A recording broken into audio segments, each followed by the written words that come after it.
Bueno, espero que no haya sido en la evaluación. No.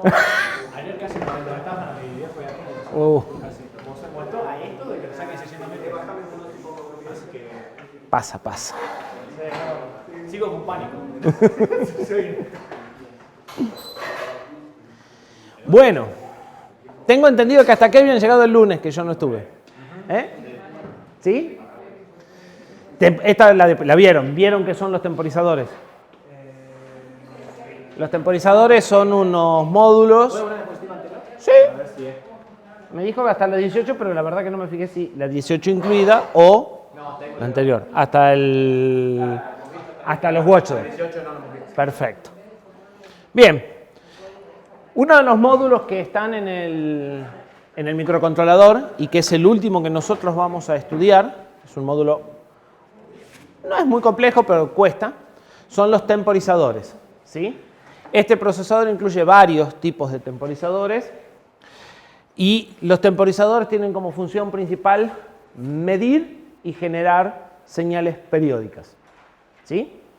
En el caso de la medición de la duración de las señales, nos va a permitir varias cosas como decodificar tramas de información que modulan o que hacen cambios en los anchos de los pulsos, por ejemplo. Nos va a permitir medir sensores que mandan información de esa forma, por ejemplo, sensores de distancia que trabajan en base a eco y hay que medir la duración entre un flanco y el otro flanco para determinar la distancia a la que se encuentra un objeto. ¿Sí? Todo ese tipo de cosas nos van a permitir estos módulos temporizadores. Van a ser una pieza de hardware que nos van a dar más precisión en la medición que la que podemos hacer nosotros con un lazo, ¿sí? Donde el tiempo va a depender del código nuestro del lazo, de en qué momento miramos el flanco. Acá todo eso se va a resolver por hardware. A los fines conceptuales es como si tuviésemos un cronómetro. Cuando llega el flanco marcamos un inicio y cuando llega el otro flanco frenamos el cronómetro y después nosotros vamos a leer directamente el valor almacenado entre evento y evento. ¿Sí? Entonces lo que tienen es un contador que hace de reloj, un contador que está alimentado con una señal de reloj y un registro donde van capturando los valores en el momento en el que ocurren las cosas. Y nosotros vamos a leer ese registro en una dirección de memoria. A grandes rasgos esa es la idea.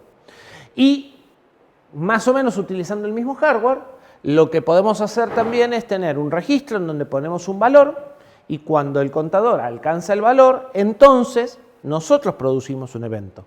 Algo equivalente a programar una alarma en un reloj y decirle a las 7 empieza a sonar y a las 7:05 pará. ¿Sí? Entonces, cuando lo usamos de una forma, medimos y cuando lo usamos de la otra forma, generamos señales. ¿Sí?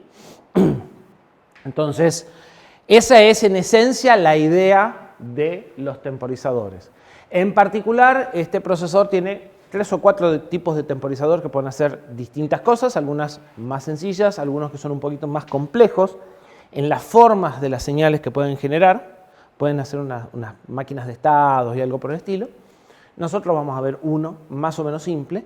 Y después hay otro tipo de temporizador que algunos procesadores incluyen, este lo incluye, que se llaman relojes de tiempo real. Los relojes de tiempo real son ni más ni menos que un reloj.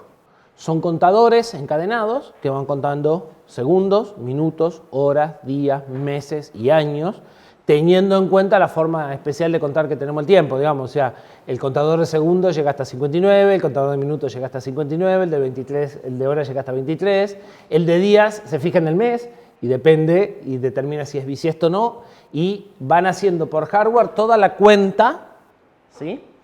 Este es un módulo que se puede mantener alimentado con una pila, independiente de todo el resto del procesador. Por eso, si se fijan, la placa tiene un lugar donde se podrá poner una pila botón. Eso es para mantener únicamente esto funcionando. Y eso nos permite manejar fecha y hora sin gastar energía en bajo consumo, y el módulo este de RTC también nos da una alarma tal cual la que usamos nosotros para levantarnos. Quiero que suenes a las 7 de todos los días o quiero que suene a las 7 de los lunes. Y eso puede servir para prender el procesador y empezar a hacer algún tipo de tarea. ¿Sí? Este procesador, como yo ya les había dicho, es un procesador grande.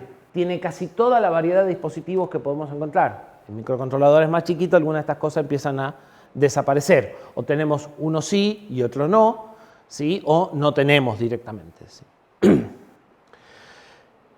Bien, hay otro temporizador que también lo vamos a estudiar antes, que es muy simple, que se llama SysTick, que forma parte del núcleo Cortex.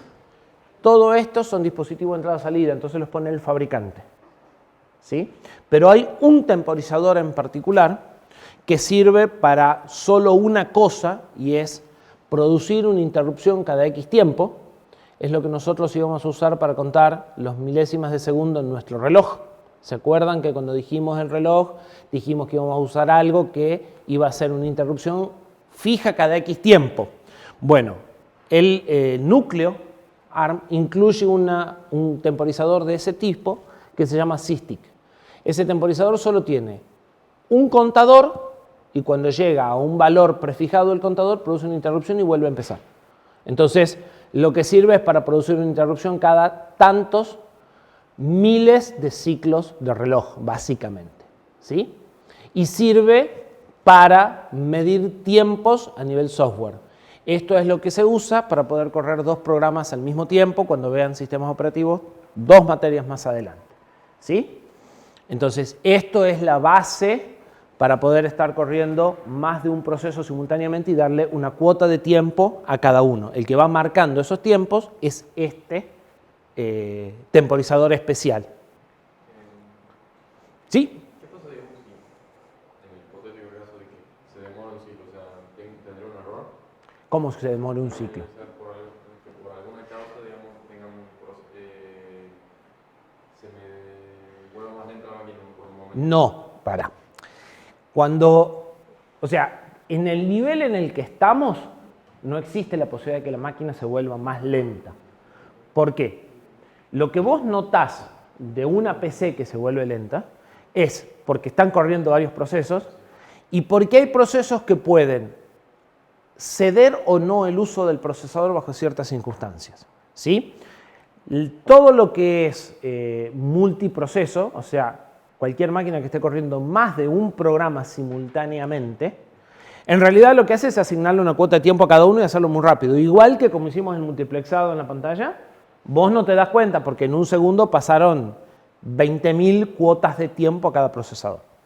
Esas cuotas de tiempo pueden ser extremadamente fijas, a vos te toca una, a él le toca una, a él le toca una y se acabó, y si te alcanza bien y si no, mala suerte.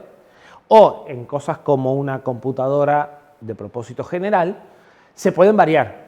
Y vos podés decir, no, yo soy un proceso importante y necesito que me asignes más cuota de tiempo a costas del proceso tuyo de usuario. Por eso vos notás que la máquina se pone lenta. En todo esto acá eso no está. Todo eso es una construcción de software que te permite regular el uso de lo que tenés en máquina repartido en un montón de procesos que querés ejecutar, que es el sistema operativo. Acá no hay sistema operativo. Entonces acá cada instrucción dura 2T, 3T, 4T y en 1000T se ejecutaron tantas instrucciones y cuando llega una interrupción, la interrupción se atiende. Y si lo vas a sacar al proceso y vas a poner otro, y lo vas a sacar, ya está. Lo que sucede en las PC cuando se ponen lentas es que quien tiene que tomar la decisión de sacarlo no lo saca por alguna razón que se supone válida. ¿Se entiende?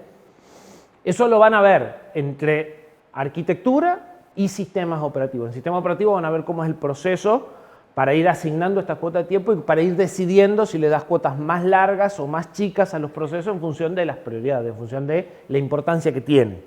Pero nosotros estamos mucho más abajo de eso, o sea, esos son capas que vienen por encima nuestro, ¿sí? Que van a venir más adelante. ¿Se entiende? Acá lo que tenés es un contador como el que vieron en Electrónica 2, al que le entra una señal de reloj y cada X señales de reloj hace algo y lo hace, ¿sí? El que toma las decisiones de cambiar su comportamiento es software de más arriba. Bien. Y un tipo especial de temporizadores, en definitiva, son los watchdogs. Los watchdogs están haciendo lo mismo, nada más que estos son temporizadores descendentes, que si llegan a 0, lo que hacen es producir un reset. Pero a la larga, constructivamente, están hechos de la misma forma. Son contadores y registros, y eventualmente comparadores para ver si el valor del contador es igual al valor del registro. No es más que eso. Bien, y como les había dicho, vamos a ver uno de estos en mucho detalle en el último tema. Algo que tenemos que saber de cualquier procesador en el que vayamos a trabajar es cómo arranca. ¿Cómo hago para ponerle un programa y que ejecute mi programa? Cosas que por ahora nosotros les dimos resueltas en, ustedes escriban la etiqueta reset y anda, fantástico. Pero ¿y eso realmente qué sucede por detrás? O sea, alguien tiene que haber definido la etiqueta, tiene que haber hecho todo el trabajo que tiene que hacer, ¿sí? Y normalmente no es el mismo tipo que fabricó el procesador. Entonces, hay una especificación de cómo inicia el procesador, que es lo que se llama condiciones reset, ¿sí? En el caso de nuestro procesador tenemos varias causas de reset. El causa de reset que nosotros venimos usando, en realidad venimos usando dos causas de reset. Pero la habitual, la que se nos ocurre en primera instancia, es lo que se llama power on reset. Reset porque acabo de darle alimentación, entonces el procesador acaba de energizarse y empieza a ejecutar. Además de eso tenemos un botón, que yo les dije no lo usen, no porque vayan a romper algo, sino porque se les iba a colgar el software, que lo que está haciendo es generar una señal de reset en un terminal específico que sirve para decirle al procesador, vuelve a empezar. ¿Sí?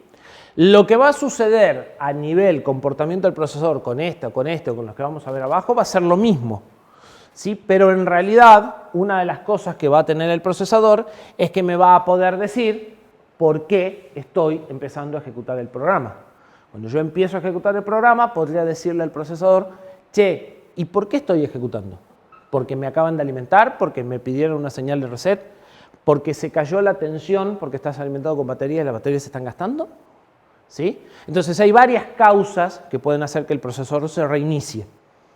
¿Sí? Y una de las funciones que voy a tener es saber, a través de un registro, cuáles son las causas, o cuál es la causa por la cual en este momento estoy empezando a ejecutar de vuelta el programa. ¿Sí? Otra causa de reset entonces es baja tensión de alimentación. Si la tensión de alimentación se sale de los límites marcados por el fabricante, ustedes pueden habilitar un módulo de detección que puede hacer dos cosas. Le puede marcar una interrupción diciéndole me estoy saliendo de tensión, o puede directamente resetearlo.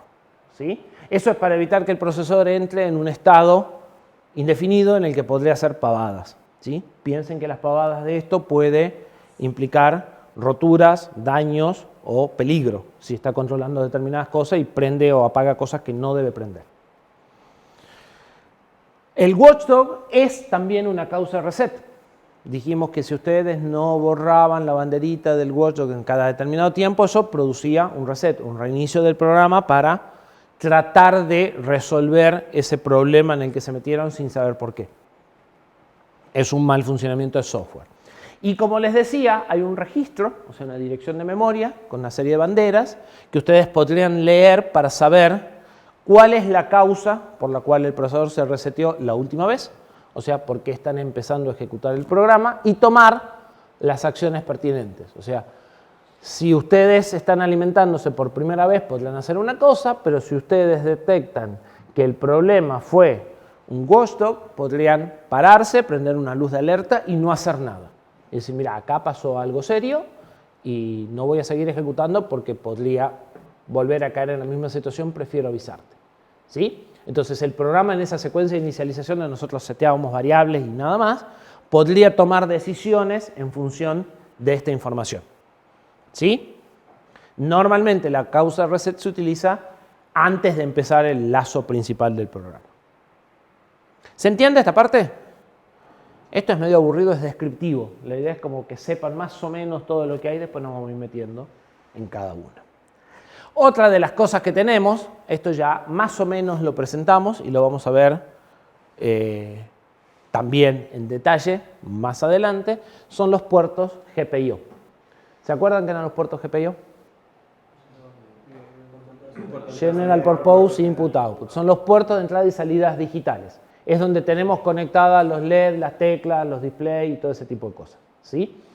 Este procesador, eso es lo que más abunda en todos los procesadores. Todos los procesadores tienen bits de entradas digitales y salidas digitales.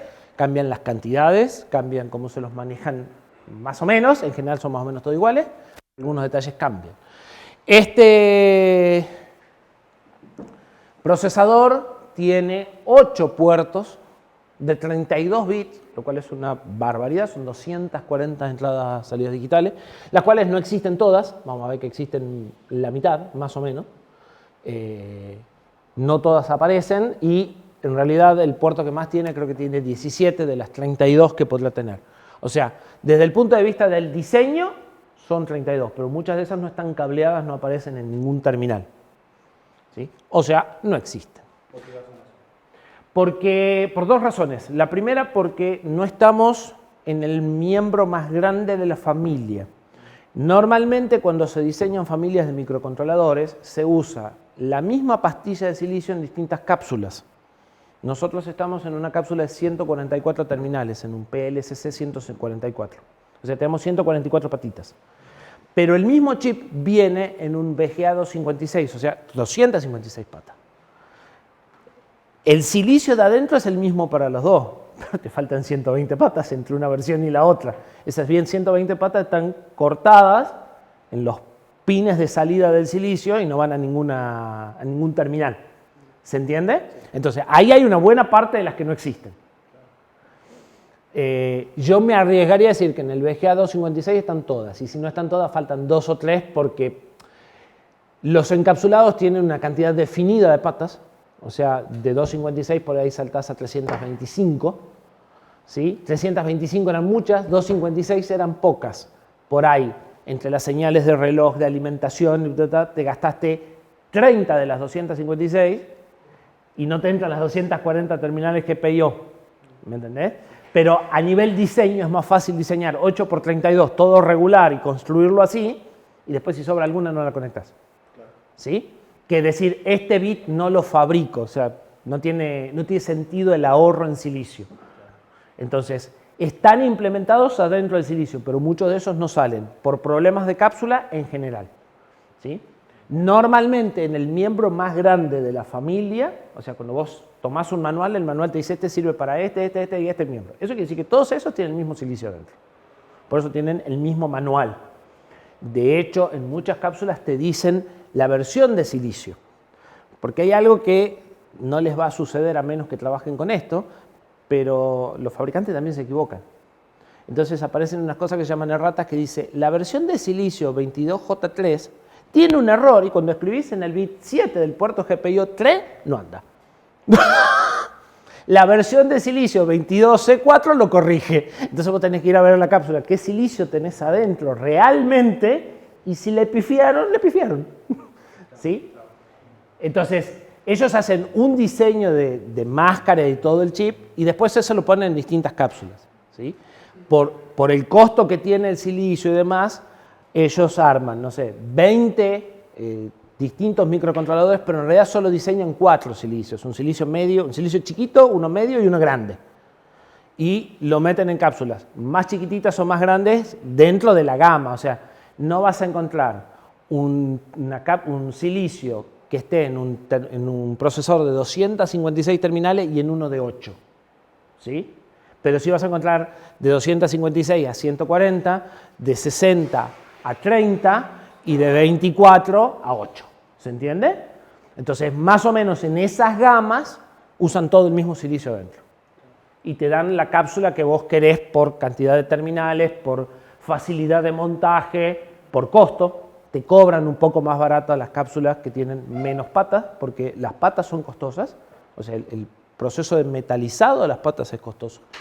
Entonces, realmente es más, aunque tenga el mismo silicio dentro, la versión de 24 es más barata que la versión de 48. ¿Sí? Entonces, normalmente ese es el proceso constructivo que usan. Este procesador, además de los GPIO que vimos, tiene unos GPIO particulares que yo no indagué mucho, tengo una idea muy somera de cómo funcionan, que son GPIO seriales. Lo que hacen es cambiar sincronizadamente, a diferencia de estos. Entonces sirven para mandar información serial por varios hilos al mismo tiempo, ¿sí? O para recibir, son entradas y salidas. Básicamente sirven para armar protocolos de comunicación que utilizan, o sea, hay dos tipos de protocolos de comunicaciones, seriales o paralelos. Serial mando un bit atrás del otro, paralelo mando todos los bits juntos. Esto es para híbridos, en donde mando varios bits juntos y unos atrás del otro. ¿Sí? Entonces, tienen esa funcionalidad. Eso es algo bastante particular de este procesador que yo no exploré mucho, así que vi muy rápidamente para qué funcionan. Y después, lo que suelen tener todos los microcontroladores son montones de interfaces de comunicaciones, sí, específicas y normalizadas. Por ejemplo, SSI, por ejemplo, SPI, por ejemplo, I2C, por ejemplo, algunos pueden tener Ethernet, algunos pueden tener USB.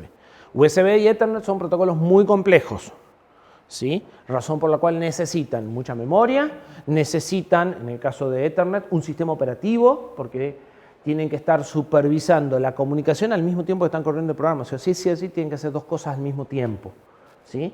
Entonces, solo lo van a encontrar en chips grandes. USB es un poco más sencillo, pero también es un protocolo complejo. Y los otros no, los otros protocolos muy sencillos se pueden implementar totalmente en hardware. USB y Ethernet tienen capas de software que no se pueden implementar en hardware, son software, ¿sí? Y son capas complejas de software. Eso implica memoria de programa, que hay que programar, implica memoria de datos. Una trama Ethernet tiene 2K. Hay procesadores que toda su memoria es 2K. No le entra ni una trama de datos. ¿Se entiende? Entonces, esos protocolos están reservados a micros muy poderosos. Pero los otros, que se usan mucho, se los encuentran en todos los procesadores. Eso lo van a ver, como dentro de 2 años, en transmisión de datos, los distintos protocolos que tienen y más o menos en qué se usan. Y lo que vamos a ver justo después del parcial son interrupciones, ¿sí? Todos los procesadores suelen incluir muchas fuentes de interrupciones. Ustedes pueden decidir si quieren usarlas o no. Pueden implementar un lazo donde ustedes ven una bandera o pueden decirle que esa bandera provoque una interrupción, ¿sí? Para poder usar la interrupción, ustedes tienen que configurar al módulo para decirle que quieren que trabaje con interrupciones. Y además de que todos los módulos internos, como los de comunicaciones y demás, pueden producir interrupciones, los módulos de comunicaciones suelen producir interrupciones cuando llegan datos y cuando se terminaron de transmitir datos para que le demos más datos. Además de eso, solemos tener posibilidades de generar interrupciones externas, o sea que nosotros determinamos que algunas patitas, cuando cambien de estado, produzcan una interrupción y nosotros conectamos ahí lo que queremos. En el caso de este procesador, usamos pines de GPIO y designamos algunos pines de GPIO para decirle cuando este GPIO cambie, quiero que produzcas una interrupción. Quiero que haya una interrupción cuando haya un flanco ascendente o cuando haya uno descendente o cuando haya cualquier flanco. Como son eventos, normalmente están asociados a flancos, a puntos precisos de tiempo, ¿sí? Y en el caso de este hay dos posibilidades. Por un lado pueden tomar 8 GPIO, cualquiera, los que ustedes quieran, y generar 8 interrupciones independientes. Y además de eso pueden elegir todos los que quieran, ponerlos en un grupo con un AND y una OR y generar 2 interrupciones más cuando cualquiera de esos o cuando todos esos produzcan un evento, ¿sí? Entonces, acá ustedes vamos a ver, cuando veamos interrupción, acá van a tener que ustedes ver quién fue de todos los que están el que produjo el evento. Acá no, acá como cada uno es independiente, ya saben por la interrupción quién es el que está pidiendo atención. Todo esto lo vamos a ver, o sea, interrupciones es un tema largo, es lo que vamos a ver después del parcial, y vamos a ver cómo son los procesos de identificación, qué formas tenemos, y después vamos a ver esto de vuelta, ya habiendo visto interrupciones, ¿no? Así que esto también lo vemos. Eso es el procesador con el que vamos a trabajar, o sea, eso es el procesador que tienen en la EDUCIA. Y lo que vamos a empezar a hacer de aquí en más es presentado el procesador, es estudiarlo en profundidad a las cosas que vinimos describiendo en esta primera pasada. Lo primero que vamos a hacer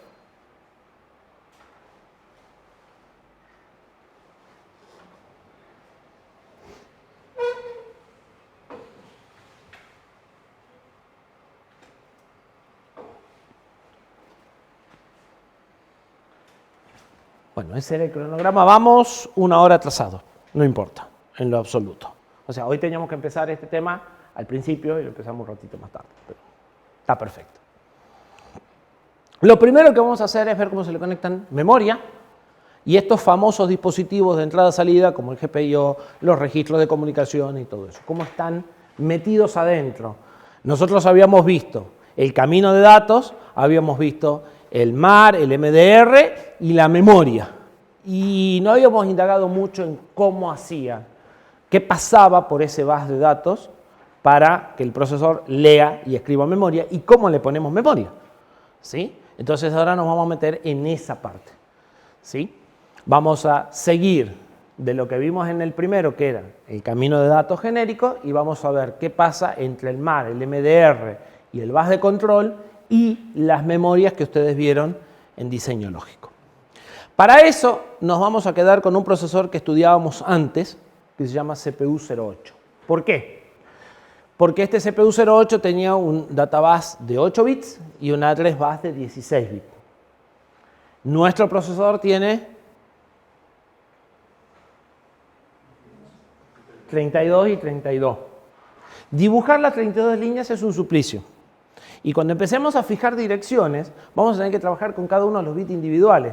Es más fácil con 16 que con 32. Y manejar números hexadecimales de 16 bits es mucho más fácil que manejar números de 32. La única diferencia entre este procesador y el nuestro es la cantidad de bits.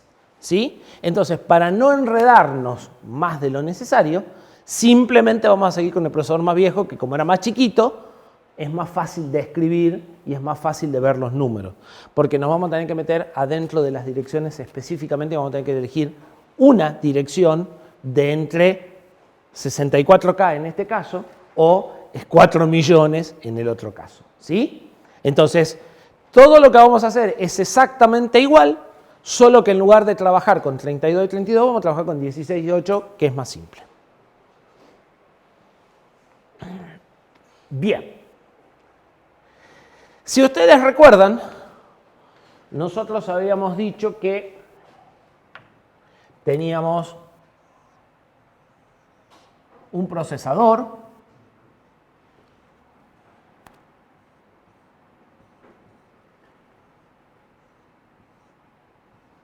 tres bases y memoria. ¿Sí? Y acá adentro teníamos un camino de datos y un control.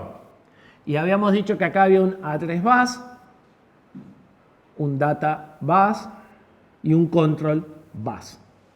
¿Sí? El address bus era el que decía qué dirección de memoria quiero leer o escribir. El data bus mandaba o traía el dato. Y el control bus tenía unas señales para decirle si quiero leer o escribir y en qué momento. Eso es más o menos lo que vimos, no vimos mucho más que eso. Y sabíamos que acá estaba el MAR, ¿sí? Que es donde nace el address bus, y acá estaba el MDR. Y en realidad, esto tiene un control, ¿se acuerdan? Además de todo el camino de datos, y el control bus nace directamente del control. Conforme el control manda las señales internas para escribir el MDR o escribir, también manda las señales externas para la memoria. ¿Sí? Hasta ahí estamos repasando lo que sabíamos. En un microcontrolador, todo esto está dentro de la pastilla de silicio. O sea, todo esto lo diseñó y lo fabricó el que hizo el proceso. En nuestro caso, esto lo hizo ARM y esto lo hizo NXP. ¿Sí? NXP le compró esta parte a ARM y puso esta parte. ¿Se entiende? Bien, en nuestro caso vamos a hacer que esto es de 16 y esto es de 8, en lugar de 32 y 32. ¿Sí? Bien. Esto entonces es nuestro CPU. Sin meternos adentro, tenemos un databus que tiene 8 líneas que se llaman D0 a D7. Son bidireccionales. Tenemos un address bus que tiene 15 líneas, que se llaman A0, 16 líneas, A0 a A15, y sirven para mandar la dirección. Y tenemos dos líneas de control. Una línea de control que sirve para decir si queremos leer o escribir, y una línea de control que sirve para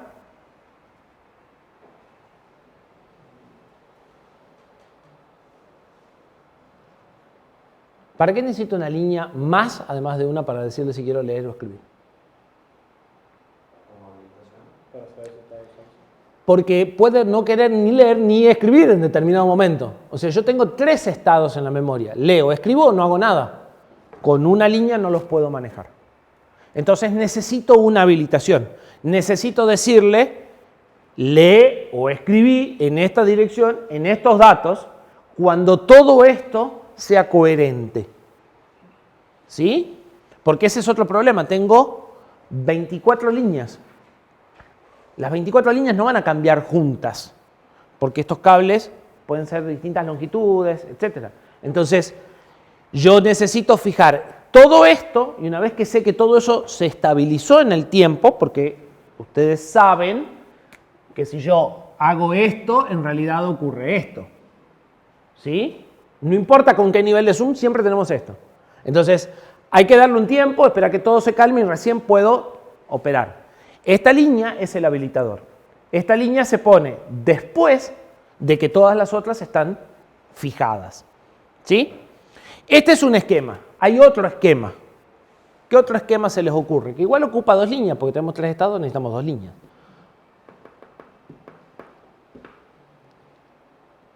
El otro esquema es, tengo una señal de read y una señal de write, independientes. Y entonces, si no tengo ni read ni write, no hago nada. ¿Qué problema tiene el otro esquema versus este? Lo podría agarrar un estudiante de sistema con micro y mandar las dos juntas y hacer un desastre. ¿Sí? Obviamente, como lo maneja el procesador, no sucedería, pero tendría esa desventaja. Entonces, nosotros nos vamos a quedar con la variante de habilitación y read-write, que no nos permite esa opción inválida, ¿sí? Porque si esta está en 0, el indeterminado de esta, en las dos no opera. En la otra, ese indeterminado se convierte en una opción válida. ¿Sí? ¿Estamos de acuerdo con el CPU? ¿Seguro? Bien. Revisemos lo que era una memoria. Yo tengo entendido que ustedes vieron el diseño lógico hace no mucho, escasamente 2 meses, memorias RAM. ¿Sí? Siempre pasa esto, ¿ves? Algunos se acuerdan y algunos no. Si uno lo vio y otro no lo vio, es porque lo dieron y uno no se lo acuerda. ¿A 2 meses no? Ah, algunos puede ser más de 2 meses. ¿Por qué el año pasado? Ah, bueno, pero el plan dice que hace 2 meses. Los que se salieron de plan, se salieron de plan. Diseño lógico, primer semestre de este año.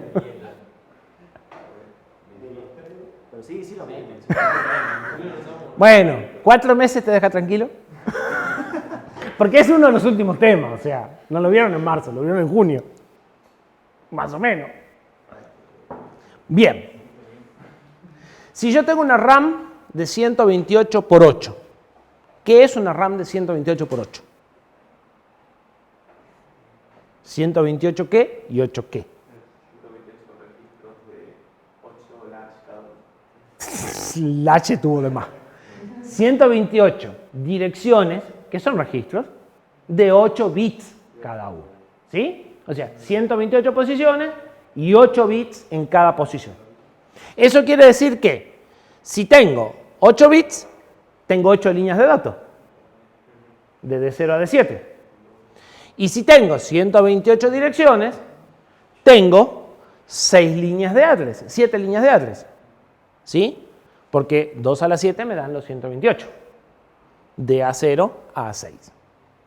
Y una memoria RAM suele tener una línea de read-write y una línea de enable o chip select. Hay memorias RAM que tienen read y write separadas, pero para ir de uno a otro usaríamos un par de compuertas, ¿verdad? Bien. ¿Estamos de acuerdo con los terminales que nos encontramos en una memoria? ¿Cómo conectamos esto?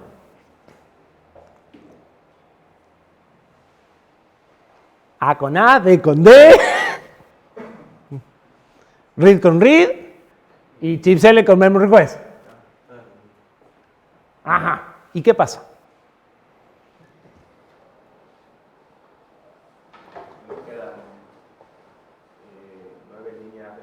Nos sobran líneas.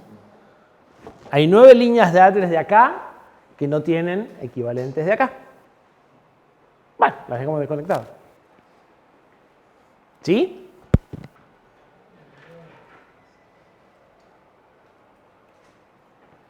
¿Están de acuerdo?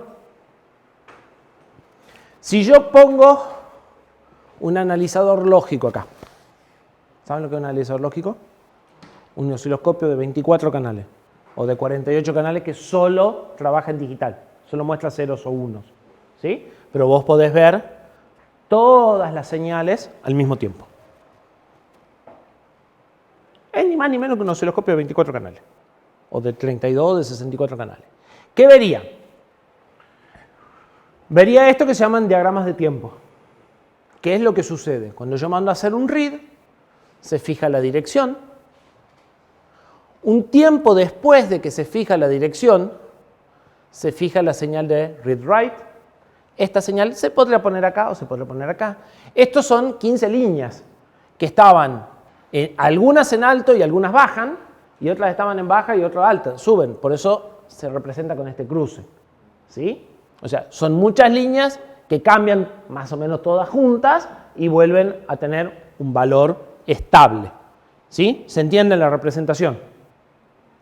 Esta línea puede que estuviera en alto o puede que estuviera en bajo, no lo sé. Pero tiene que quedar en el ciclo de operación, que es el que me interesa acá, en alto, porque es read barra write y estoy haciendo un read. Entonces tiene que estar en 1.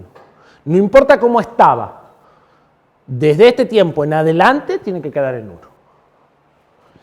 Y memRequest, que sí sé cómo estaba, porque esta línea no puede estar en cualquier estado, porque como esta es la habilitación, tenía que estar deshabilitado. Mientras esto cambia, la memoria tiene que estar deshabilitada. Y una vez que todo esto se estabilizó, que estos tiempos de rampa se calmaron, entonces baja. Fíjense que siempre se hacen en diagonal para no olvidarse el hecho de que esto no es instantáneo. Y entonces, a partir de este momento, la memoria empieza a operar. ¿Sí? Desde este momento, la memoria accede a sus datos, ¿sí? Si se acuerdan, decodifica las filas, baja los datos, elige las columnas y me entrega X tiempo después, el tiempo de acceso de la memoria, los datos. Entonces, esta señal que estaban en tri-state, por eso están en el medio, porque están flotantes, no están conectadas ni en la memoria ni en el procesador, no tienen un valor definido. Cuando la memoria completa el tiempo de acceso, toman un valor definido, la memoria habilita los latch tri-state para que el dato salga y me entrega los datos por un cierto tiempo definido, y después de eso, una vez que yo saque el memRequest o que pase el tiempo, depende cómo sea el bus, la memoria saca los datos. ¿Sí? Y una vez que el procesador sacó el memRequest, empieza una operación nueva. ¿Sí? Entonces, tenemos un tiempo al medio de habilitación en donde es donde se hacen los cambios y después la operación. Podrá suceder que en el próximo ciclo el procesador no necesite leer memoria y siga durante todo un ciclo de operación, esto en alto, y no se lea memoria. ¿Sí? ¿Qué pasa con la escritura? Más o menos lo mismo. Se fija la dirección, se fija la señal read-write, se mandan ahora junto con la read-write los datos ahora se están escribiendo desde el procesador, y una vez que los datos, la dirección y las señales de read y write son estables, se le dice a la memoria memRequest. Y la memoria tiene este tiempo para escribir esos datos y el procesador, que es el que marca los tiempos, saca el mem request. ¿Sí? Esto es un bus sincrónico. Normalmente acá va a haber además una señal de reloj que va a ir marcando los tiempos. ¿Sí? Y la memoria, esa señal de reloj, sabemos que es de una determinada frecuencia y entonces también sabemos que esto van a ser tantos microsegundos o milisegundos y tendremos que elegir una memoria que pueda completar la operación en los tiempos que estamos planteando. La alternativa sería agregar una línea más, si se acuerdan, y entonces el procesador hace el mem request y cuando los datos están disponibles por acá, la memoria tiene una señal de acknowledge, que es una respuesta de la memoria al procesador para decirle te estoy dando los datos. Esa señal estaría en alto y una vez que la memoria pone los datos, la memoria genera un acknowledge. ¿Sí? ¿Me siguen o lo dibujo en el pizarrón? Cuando el procesador los terminó de leer, saca el mem request y entonces la memoria también saca el acknowledge. ¿Sí? Entonces, ese acknowledge acá es tener los datos disponibles y en este caso, la memoria pondría el acknowledge cuando los terminó de escribir, más o menos por acá. Y en cuanto a la memoria pone el acknowledge diciendo ya los escribí, el procesador saca el mem request, la memoria saca el acknowledge y se sacan los datos. ¿Sí? Eso es un bus asincrónico, porque cada uno espera lo que necesite a su contraparte. Implica el uso de una línea más, ¿sí? Para coordinar los tiempos de los dos participantes. ¿Está claro más o menos cómo operaría esto que hicimos? Bien. Ahora,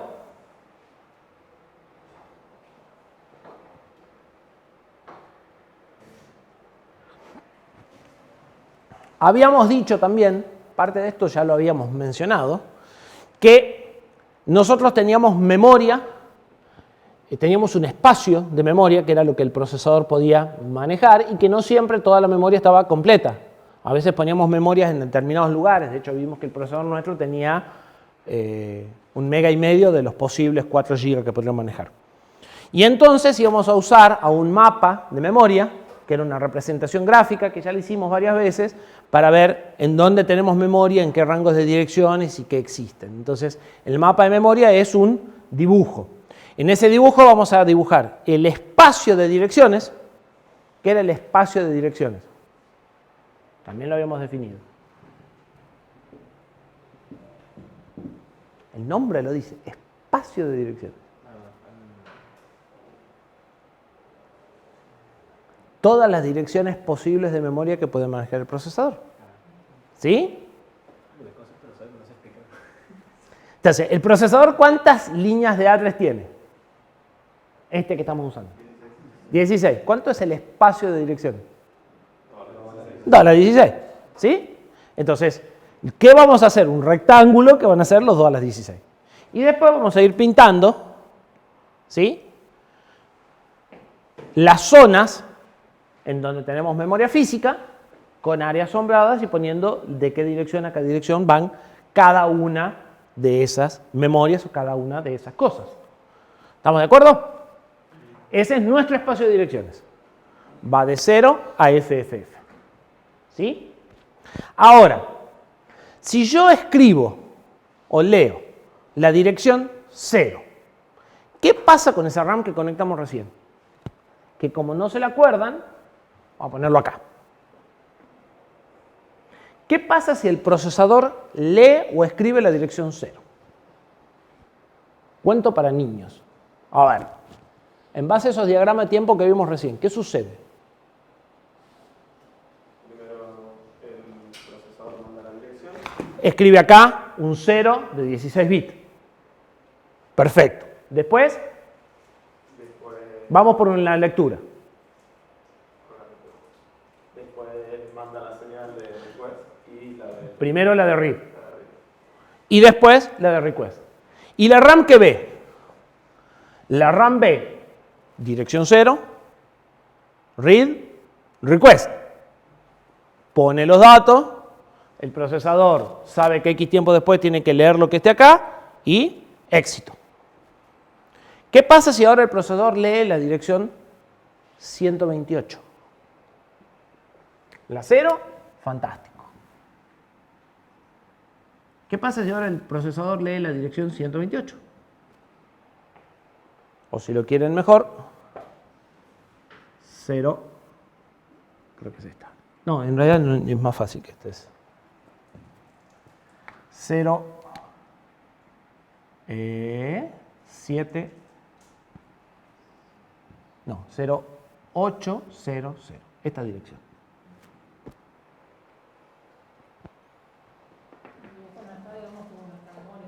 No está. A ver, ¿qué hace el procesador? Mismo cuento para niños. ¿El procesador sabe si está o no está? No. ¿Qué hace el procesador si yo le digo read de la dirección 0800? Escribe 0800. ¿Va a leer qué? Creo que la 00 puede ser. La memoria que ve. Esto. 00. ¿Qué va a hacer? Va a responder con el contenido de la 00. ¿Sí? ¿Están viendo el efecto no deseado de haber dejado las líneas desconectadas? ¿Cómo es nuestro mapa de memoria? No. Este mapa de memoria, ¿es así? ¿Como nosotros hubiéramos querido?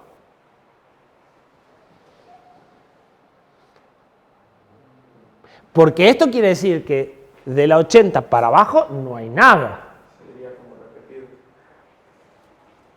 Esto vuelve a aparecer acá, y acá, y acá, y acá, y acá, y acá, y tenemos todo el espacio de direcciones ocupado con la misma memoria a la cual vemos un montón de veces. ¿Sí? Que no es lo que queríamos hacer, casi seguro. ¿Estamos de acuerdo? No, no tiene vida útil. Además es RAM, la RAM no se degrada. Bueno, ¿cómo arreglamos el problema? Yo utilizaría par de las dos líneas extra para multiplexar más RAMs. ¿Cómo? Yo no quiero poner más RAM que esa, ¿eh? No. Con eso me alcanzaba. Lo único que quiero es que se quede donde yo la quería y no, que ni sé dónde la quería porque conecté A con A y que Dios me ayude, pero digamos, me gustaría que ya que ella solo tiene 128 direcciones, no me ocupe 65.000 direcciones si solo tiene 128. O que ocupe 128. ¿Sí? ¿Dónde está el problema?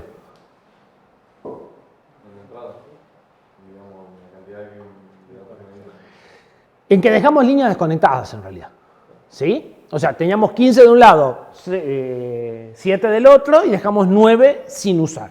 Y esa es la fuente del problema. ¿Y cómo lo arreglamos?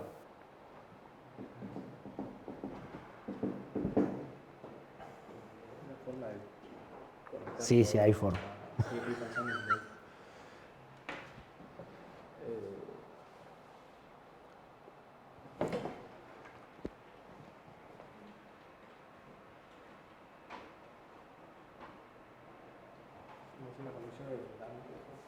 Esto es una conexión redundante y no la quiero. O sea, mientras piensan cómo lo arreglamos, esto es una conexión redundante, porque la misma memoria aparece n veces. No es una redundancia para nada buena, no es que me vaya a ser ni más robusto ni más ventaja. La única ventaja que tiene es que es simple, ¿sí? Pero claramente esto que hicimos no sirve, porque me ocupó todo el mapa de memoria, no puedo conectar más nada, y por ahora solo puse RAM y sé que necesito memoria no volátil para el programa. O sea, por lo menos tengo que poner dos bancos de memoria distintos, como mínimo, y ya no puedo. ¿Sí? Entonces, no es lo que queremos. Lo que queremos es que la RAM se quede de 0 a 7F, en su primer pedazo. ¿Sí? ¿Cómo hacemos? ¿Qué tendríamos que hacer?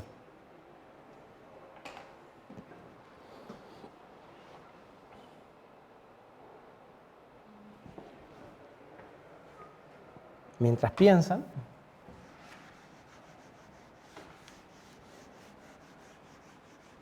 yo escribo. Nuestro problema es que la dirección 0080 nos resulta igual a la 0000. Y nos resulta igual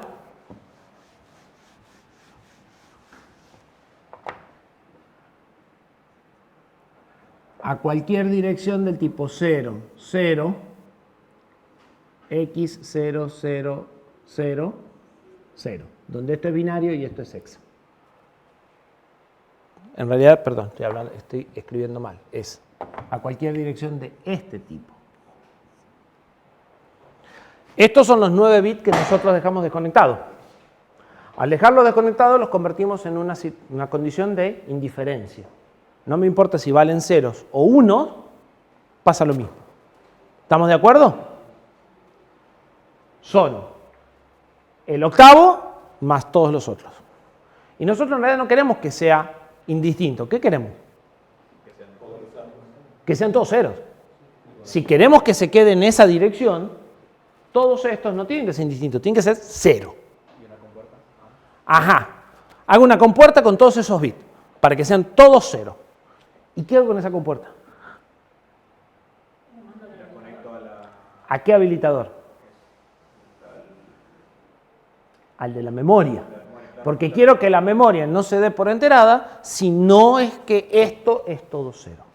Entonces, esa es la conexión que tengo que hacer. Además del memRequest, el chip select de la memoria va a tener en cuenta el memRequest, o sea, si realmente hay que hacer algo, pero además va a tener en cuenta que todos los otros bits de direcciones sean 0.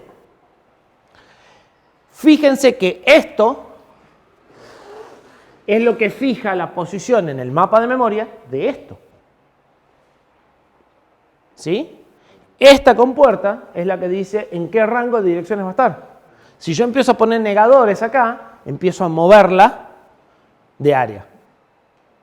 ¿Sí? Entonces, con esto estamos fijando las direcciones, el rango de direcciones del dispositivo en el que estamos trabajando. ¿Sí? ¿Queda claro hasta aquí? ¿Seguro, no? Bien, esto es conexión sin redundancia. Le asignamos el mínimo posible del espacio al dispositivo. Justo lo que el dispositivo necesita. ¿Sí? Ventaja, óptimo aprovechamiento del mismo. Desventaja.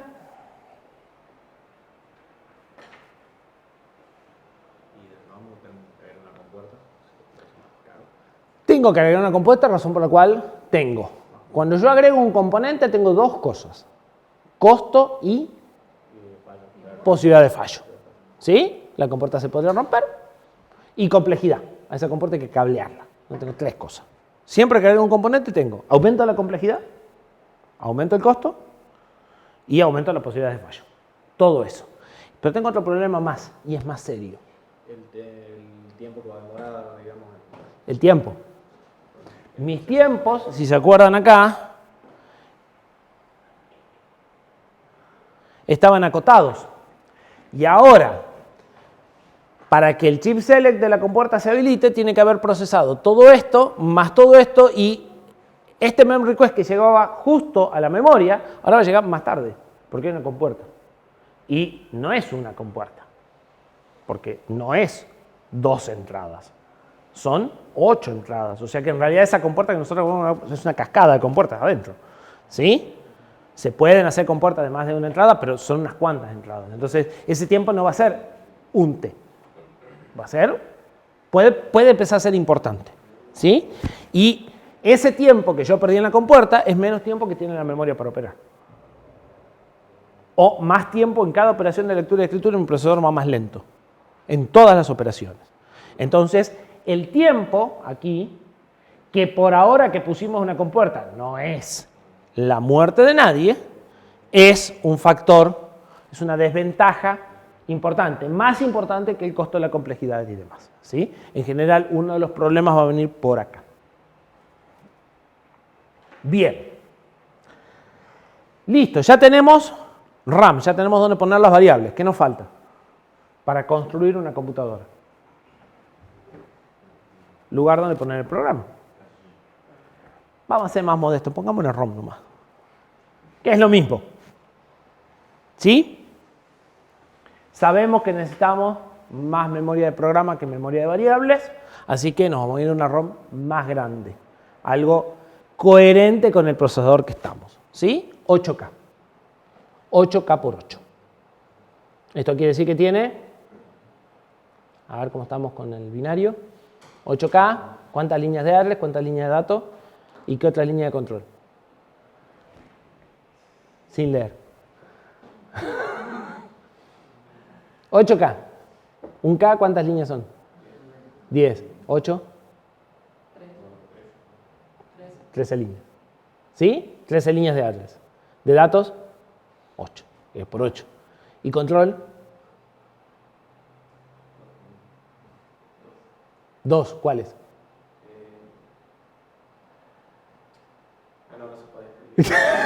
Una. Chip select solamente, no tiene read write. ¿Sí? Bien. Solo tiene una, chip select. ¿Sí? Eso sería, si fuera flash tampoco tiene una. Es bastante más difícil escribir una flash que mandar el dato y darle write. No funciona así una flash. Créeme. Por eso a la flash la consideramos ROM. Desde este punto de vista de operación, de hecho, de cualquier punto de vista de operación, la flash se borra con un circuito externo que está por acá y que vos tenés que manejar como si fuera un dispositivo de entrada-salida. La flash no se borra mandando una señal de write y poniéndole el dato. ¿Sí? Se borra por afuera. Es a los fines prácticos como que si la sacaras y la borraras afuera. Se hace puesto en el mismo circuito, pero con un circuito auxiliar externo, que aunque lo tenga incorporado la flash, no se maneja desde acá. Es como que tiene todo el mismo sistema para buscar búsqueda de memoria, pero búsqueda para borrar únicamente. El problema es que para borrar una flash necesitas generar un golpe de energía para sacarlos a los electrones del confinamiento donde están. Entonces, necesitas prender unos circuitos de corriente y cambiar tensiones y hacer una serie de cosas que requieren tiempo además. Y que esos tiempos no son los tiempos de escritura y de lectura normales, son 10 veces. Entonces, es todo un proceso que no podés hacer como con la RAM que vos le mandás el dato y está. Entonces, si tenés una flash y la flash se puede borrar, lo tenés que hacer de determinada forma. Esa flash suele ser como inteligente y entonces en algunos de estos datos vos tenés que escribir determinadas cosas y ella se borra y demora tiempo y vos tenés que esperar a ver si pasó ese tiempo. O sea, no podés simplemente mandar el dato, decirle write y escribirte. ¿Se entiende? Y además, primero tenés que borrar y después tenés que escribir. Son dos operaciones complejas. ¿Sí? Porque vos podés escribir sobre algo escrito, pero cuando vos escribís solo escribís los unos o los ceros. ¿Sí? Entonces, si vos ya tenías algo escrito y escribís, lo que te queda no es lo que vos escribiste, es la combinación de lo que estaba más lo que mandaste a escribir. ¿Sí? Entonces, claro, el registro vos lo ponés y él toma el dato. La flash no. La flash vos lo que haces es sacar todos los electrones y después poner electrones donde vos querés poner ceros, por ejemplo. Entonces, cuando vos lo borrás, toda la memoria se va a 1. Y después vos escribís un valor, los ceros meten electrones en los huecos y quedan fijados, y los unos no hacen nada. Si vos volvés a escribir, los electrones no salen. Entonces, en donde había 0, sigue habiendo 0. Y donde hay ahora 0, vos ponés 0, pero el resultado va a ser el OR entre lo que estaba y lo que vos mandaste a escribir. Eso es lo que realmente queda grabado en la memoria. ¿Me entendés? Entonces, no es una memoria que se puede escribir, pero no siguiendo el mismo proceso de escritura que tiene una RAM. ¿Sí? A diferencia, si quieren, de una NVRAM. Una NVRAM hay, y hay algunas que son, o sea, hay NVRAM con pilas y hay NVRAM que tienen tecnologías similares a las de la flash. Pero las NVRAM sí se pueden escribir, igual que como se leen, pero son no volátiles. Por eso se llaman NVRAM y no son flash. Esas memorias se leen y se escriben exactamente igual que si fuera una RAM, pero no pierden el contenido. ¿Sí? Si escucharon nombrar, si mal no recuerdo, Octane es una de ese tipo de tecnología de memoria. ¿El de Intel Octane? El de Intel Octane. No prosperó, pero planteaba una revolución muy grande, porque si toda tu memoria es de ese tipo, los programas no necesitan cargarse. Vos apagás la máquina, la prendés y sigue todo exactamente igual que como estaba. Toda tu memoria RAM pasa a ser no volátil. El problema de eso es que no es demasiado caro. Entonces, toda tu filosofía de funcionamiento del sistema operativo cambia, o puede cambiar. Pero el mercado hizo que no funcione. Sí, pero igual eran chicas, o sea, como era muy cara. Sí, lo que pasa es que era chica porque la apuntaron a discos rígidos. Si en lugar de ponerla en lugar de disco rígido, le pusieras en lugar de la RAM principal de la computadora, no era cara y te da algunas ventajas interesantes que no se explotaron. ¿Se entiende? Yo había escuchado que no prosperó porque después salió el disco sólido y por menos precio daba una solución parecida o algo así. Sí, hay razones técnicas, hay razones de marketing, hay muchísimas razones. ¿Sí? Pero ese tipo de memorias son memorias NVRAM, son memorias que se leen y se escriben con la misma facilidad, pero no pierden los datos. O sea, no tienen los ciclos de borrado y los problemas de borrado que tienen la flash. ¿Sí? La flash y todas las memorias E²PROM, la flash en un caso particular, en la operación de borrado es una operación compleja que no se puede hacer con la misma facilidad que se hace una escritura de una memoria RAM. ¿Sí? Por eso son escribibles, pero nosotros las consideramos siempre como memoria de solo lectura. ¿Con NVMe sigue siendo memoria flash? ¿Cuál? Con NVMe, Sí, es memoria flash. Las tarjetas SD, los discos de estado sólido, todo eso es memoria flash. Lo que pasa es que tienen buffers de RAM y tienen procesadores que se encargan de hacer los borrados y escrituras dentro del disco. Para vos son transparentes. ¿Sí? Por eso no te enterás. Y hacen otras cosas que es balancear los ciclos de borrado y escritura de los sectores para que no te des cuenta cuando un sector llegó a su capacidad de escrituras y empieza a dar errores. Bien. Ahora, ¿cómo conectamos esta ROM?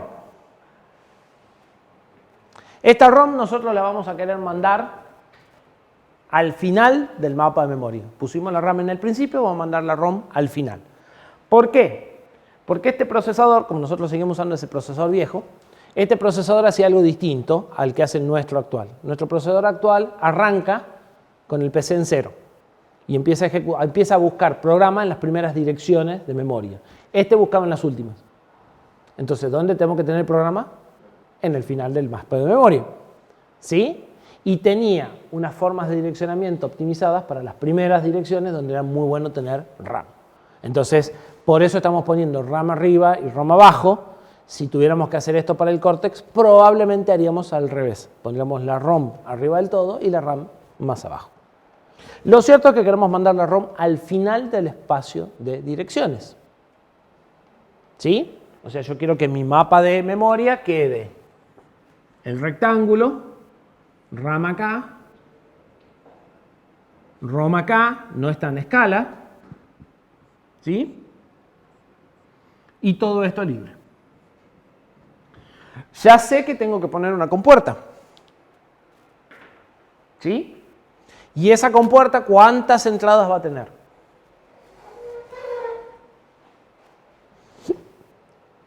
Está en la 13, 14 y 15. Ahora,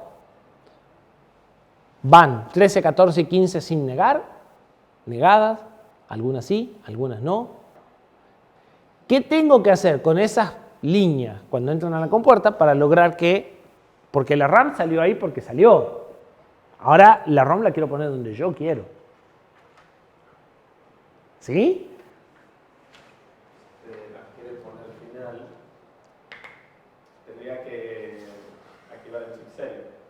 Eso sigue igual. La idea de que tenga una memoria, de que tenga una compuerta, que mira todas las líneas de direcciones que me faltan y da chip select cuando tiene una combinación específica, no cambia. ¿Sí? Lo que pasa es que antes estábamos buscando una dirección, una combinación, ahora estamos a buscar otra. La combinación anterior salió de carambola, pusimos todo cero y dijimos listo. Y quedó ahí. Ahora nosotros queremos poner la ROM en un lugar que nosotros queremos. Y yo dije al final, pero ¿qué pasa si yo te digo la quiero acá? En este rango de dirección. ¿Cómo hago para determinar los valores de estas líneas que me faltan? O sea, hay que poner negadores en algunas. ¿En cuáles? Serían las más significativas, digamos, las tres más significativas, cuando valgan cero, tienen que estar, digamos, deshabilitadas. ¿Y cuando una valga 0 y las otras valgan 1? ¿Vos querés que esta ROM se active cuando todas valen 1? ¿Por qué? Porque la querés acá. Y acá estas direcciones tienen sus 3 bits más significativos en 1. Podemos pensar que el mapa de memoria, todo el espacio de memoria, lo dividimos en fracciones de 8K. ¿Sí? ¿Por qué 8K? Porque nuestra memoria es de 8K. Entonces, en principio, ¿dónde pondría la memoria? En alguno de estos huecos, en cualquiera. Si se fijan los rangos de direcciones de cada uno de los bloques, ¿qué tienen? Los 12 bits menos significativos que cambian de 0 a 1, que son los 12 bits que van a entrar en la memoria. Y los bits que no entran en la memoria se mantienen constantes, porque justamente estoy haciendo un bloque de ese tamaño. Entonces, fíjense que este bloque tiene A0, A1 y A15, 14 y 13 siempre en 0. Este tiene A15 y A14 en 0 y A13 en 1. Y este tiene A15, A14 y A13 todos en 1. Entonces, de acuerdo a dónde lo quiero poner, elijo la combinación de los n primeros bits que me determina o me caracteriza el bloque, el hueco dentro del espacio de direcciones. ¿Sí? Que está acá. Entonces, si yo quiero trabajar con estas, como quiero que sean 0, ¿sí?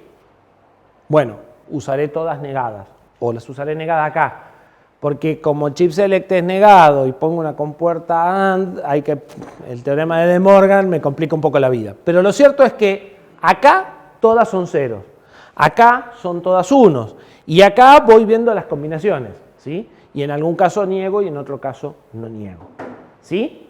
Pero entonces la forma de determinar el lugar donde quiero que opere la memoria es al espacio, lo divido en las fracciones que me hacen falta, determino cuáles son los bits que cambian, cuáles son los bits que se mantienen constantes, los que cambian son los que van a ir a la memoria, los que se mantienen constantes son los que entran en la compuerta de selección. ¿Sí? ¿Se entiende? ¿Seguro? Miren que en este suelen meter la pata que da gusto en este práctico, ¿eh?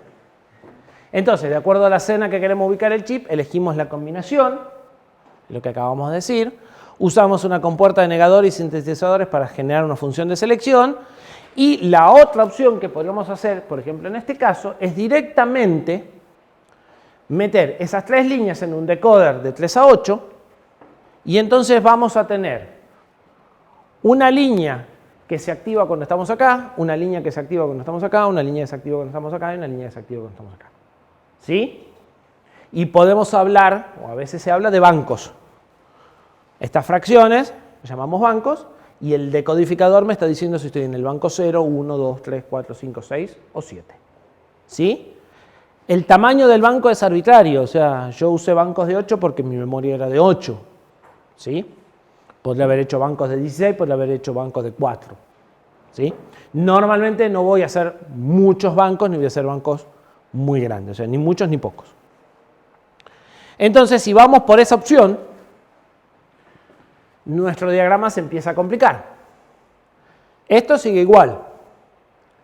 Nuestras líneas de address A0 a A15, algunas vienen al decodificador. ¿Cuáles?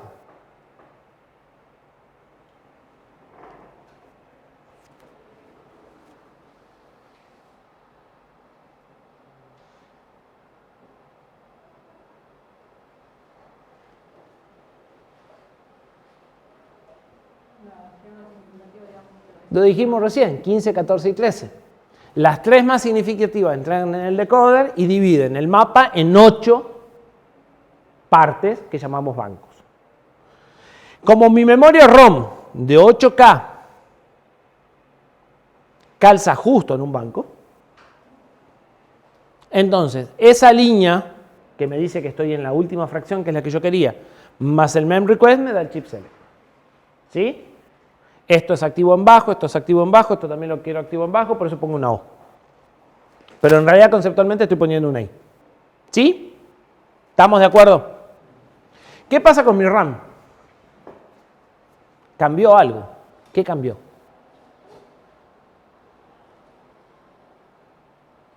Los 3 bits más significativos no se tienen en cuenta, ¿no?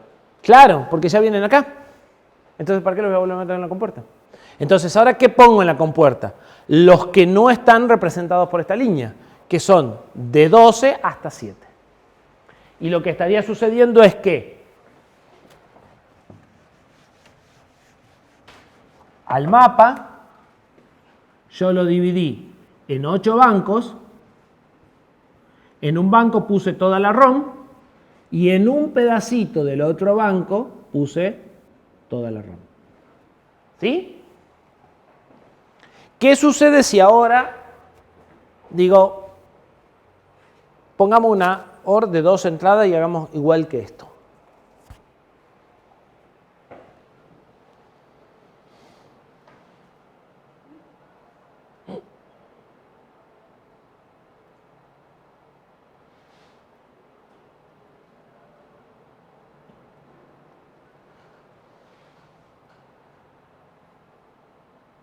¿Qué les dice la intuición que tiene que pasar?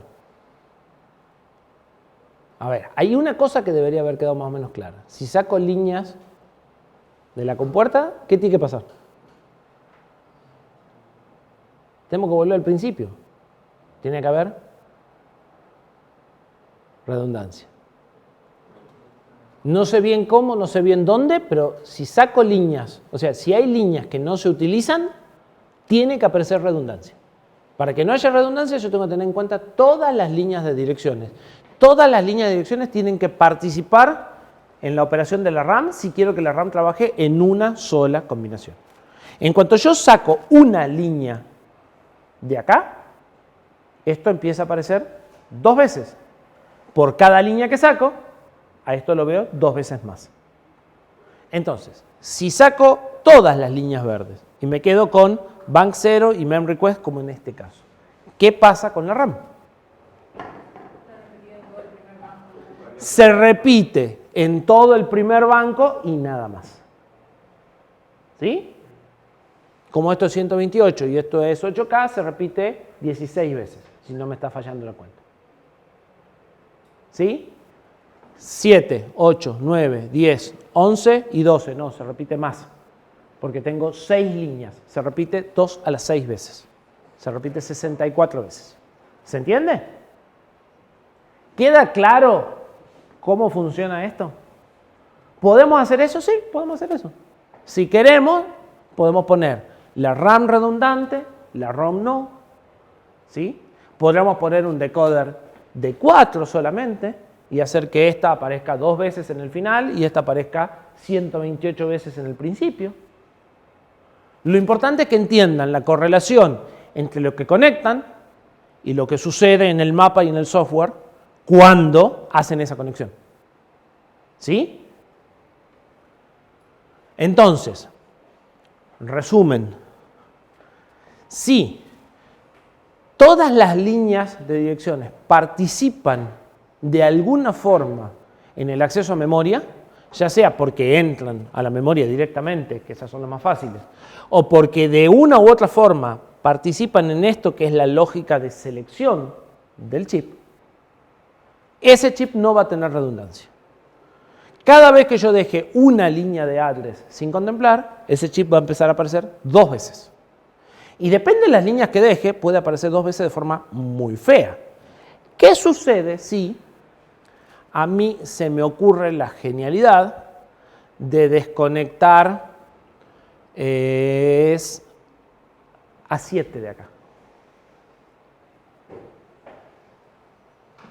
¿Y qué sucede si desconecto a 12?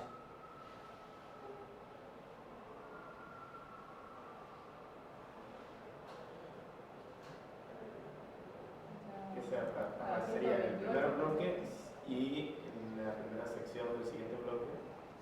Primero, vamos por parte. Como acá tengo la línea bank 0, todo lo que va a suceder va a ser dentro del bloque de 8K. Porque el bloque de 8K está garantizado por esta línea. ¿Sí? Entonces esta memoria no va a poder hacer nada fuera del bloque de 8K porque esta ya no lo deja. ¿Estamos de acuerdo? Lo que sea que suceda va a suceder en el primer banco. Si saco A12, ¿qué va a suceder? ¿Cómo se parte esto en función de A12?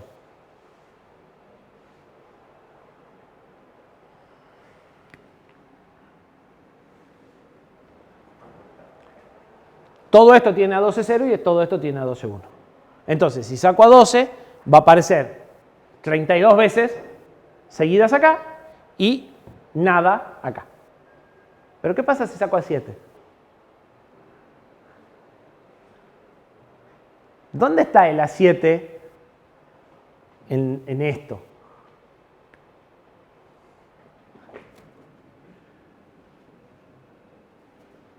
Está mezclado. Entonces, ¿qué es lo que va a haber? RAM, 128 de RAM, 128 de nada. 128 de RAM, 128 de nada. 128 de RAM, 128 de nada. Y si saco el A8, voy a ver 2 sí, 2 no. 2 sí, 2 no. Igual que el binario, es el patrón binario en definitiva. Eso es lo que va a repercutir en el mapa de memoria.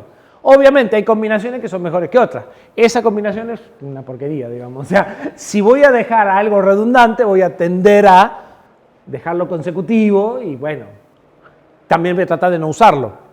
Porque acá pasan cosas muy locas. Ustedes escriben en la dirección 0, leen la dirección 128 y leen lo mismo. Y el que lee ese software tiene que adivinar que lo que ustedes escriben en la 0 lo pueden leer en la 128. Entonces, en general, eso no se usa. Dejan la memoria redundante, pero ustedes la usan en la 0 y la leen en la 0. No hacen esas locuras, digamos, ¿sí? Cuestión de que si en algún momento necesitan poner más memoria, bueno, la agregan. Y empiezan a usar la dirección 128 de verdad, ¿sí?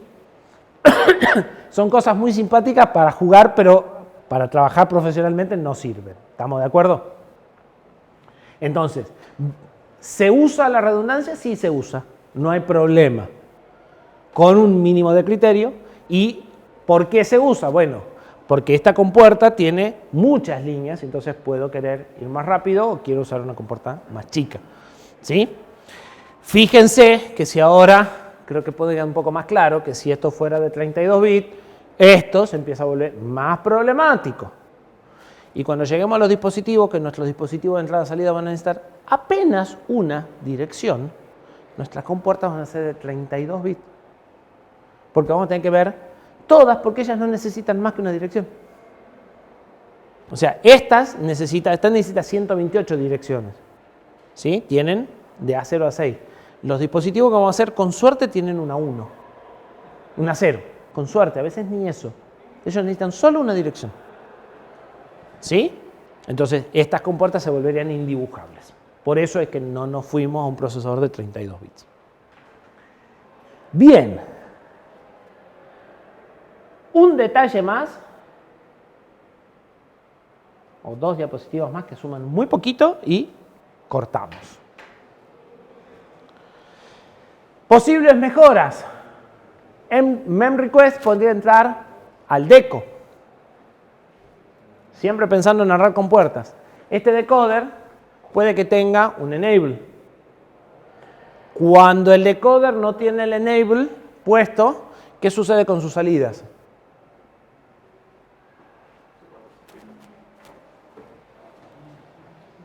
Y sale humo. No.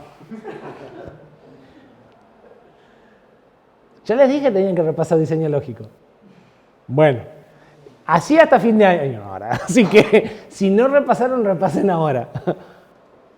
Esto es como un Rusty, un Lego. No sé, depende de la generación. O sea, estos son nuestros ladrillitos y vamos a usar estos ladrillitos todo el resto de la materia. ¿Sí? ¿Qué sucede con un decoder que tiene un chip select cuando el chip select no está?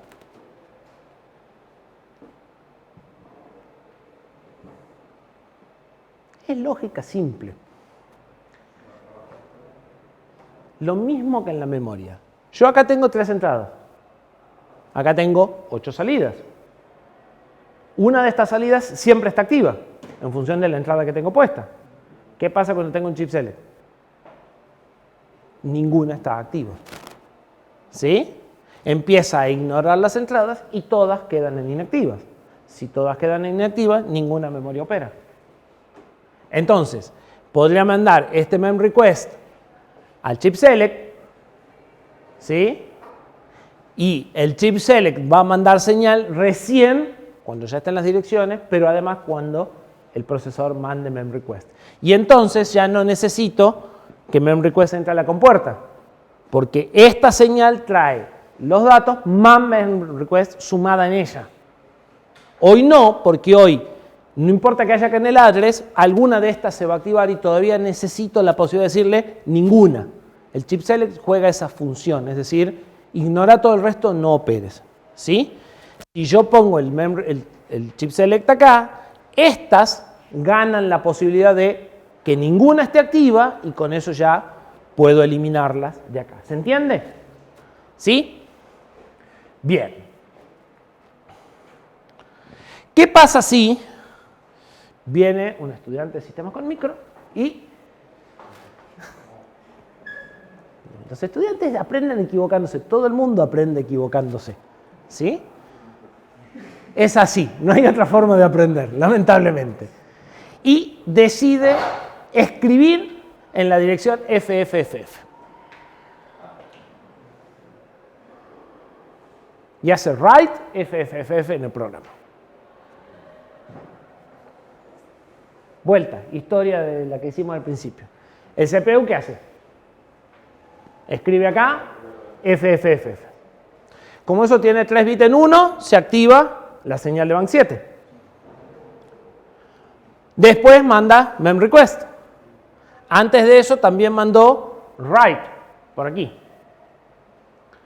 La ROM, ¿qué ve?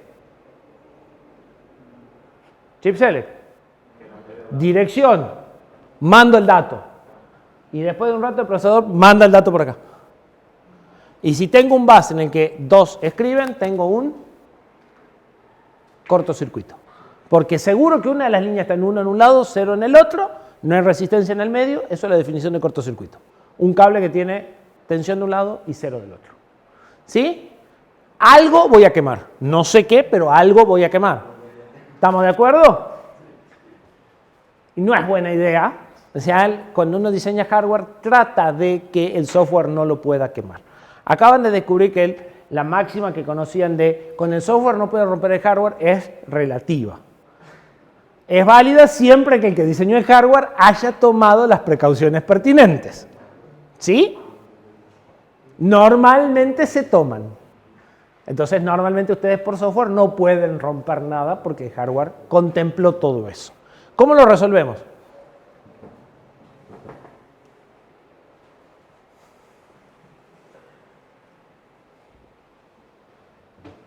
Se me ocurre poner una compuerta entre read y el request de la ROM para evitar que si pongo read, la ROM no entra. Perfecto. Lo que vos estás queriendo decir es, esta, además de trabajar cuando esté en las direcciones esa, es cuando sea un read. Si es un write, que no haga nada. A la larga es meter write acá y eventualmente ponerle un negador. No sé, habrá que ver, porque esta como es write negado, habrá que ver si con el 0 o con el 1, pero esta señal también tiene que participar en la selección. Es decir, esta señal es cuando este chip trabaja. Bueno, este chip tiene que trabajar cuando esté en el rango de direcciones, cuando el procesador me lo diga, pero cuando sea un read. Cuando sea un write, no. ¿Sí? Está claro que ponemos algo por el estilo, podemos meter read o write acá y decirle, vos solo podés leer o solo podés escribir. No tiene sentido, pero técnicamente lo podemos hacer. En los registros de los dispositivos lo vamos a hacer, sí va a tener sentido. ¿Sí? ¿Está claro? Bueno, entonces nos quedaría... No, esto no... Nos quedaría esta versión, creo, que tiene el read-write conectado acá. Y cortemos acá, que se me están durmiendo.